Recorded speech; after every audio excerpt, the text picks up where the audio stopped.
Менин атым Каныбек. Бирок досторум мени Кани деп коюшат. Охо, бул кызга менден эмне керек?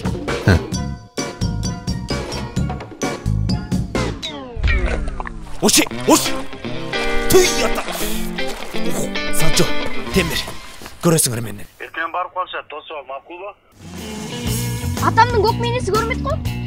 Бул чуктап калса керек да. Кычкан тентектер. Айыл түш көтөрүшөт го.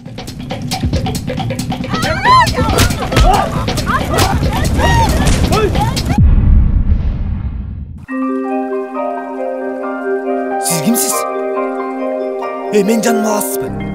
Жаныңды албайм. Бирок жазаланасың. Мына ушул жерден мен эркектигимден айрылдым.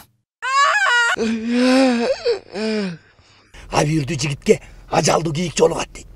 Карагылачы. Кечинде эле үчөөбүз кызала качабыз деп сүйлөштүк эле. Мына эми мен досторумдан качып баратам. А бул көкмейлер мени кубалап баратышканын билишпейт.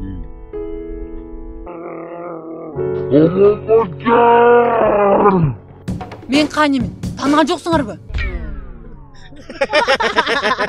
Эгер мен ошол алманын эсин эртең тиштеген убакка чейин таап кечирип сурасам, мен ошол бойдон калам.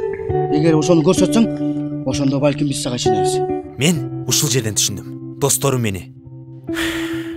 Ооба. Көрсө досторум гана эмес, башкалар да мени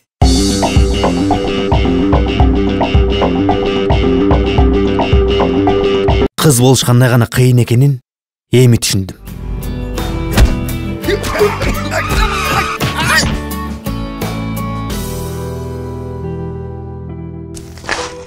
Урдум силерге окшогон досторду. Сени кантип эркек айландырабыз деп ошол жөнүндө ойлонуп атабыз, Темир айтчы. Ооба жан, Кани досум. Биз азыр кантип жаман нерсени ойломок элек. Бүгүнчө биз менен кыз болуп жүрүп тур. Үйдүп атасың. Бааны тарттыңбы? Эми ютубка жүктөйбүз.